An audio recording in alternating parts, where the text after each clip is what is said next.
François Hollande a gagné son pari. Sa motion a obtenu plus de 55% des voix. Laurent Fabius n'arrive qu'en 3e position. Les socialistes se sont fortement mobilisés et c'est donc le premier secrétaire qui est conforté à l'approche du Congrès du Mans. Résultats et réactions, Serge Chiminot, Christian Walter.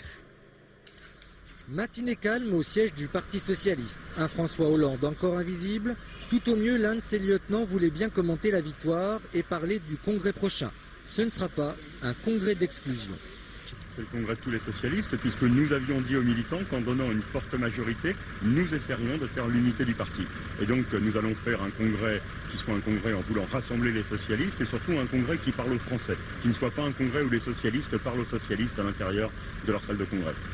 Peu avant minuit, les premiers résultats tombent. Les troupes de François Hollande sont tout sourire. La motion de l'actuel premier secrétaire est créditée de 54% des voix des militants.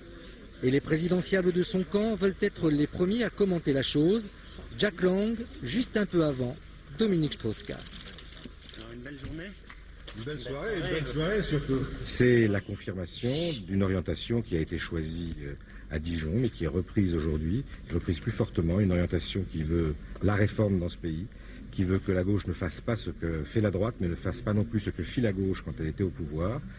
Et je pense que nous avons là une très bonne base pour finir notre projet dans les mois qui viennent et nous préparer aux échéances qui viennent. Côté NPS, ça rigole. Montebourg, Payon et Emmanuelli font de leur 25% et de leur 2e place une victoire. À Dijon, François Hollande était à 62%. Au référendum, il n'était plus qu'à 58%. Aujourd'hui, il n'est plus qu'à 55%.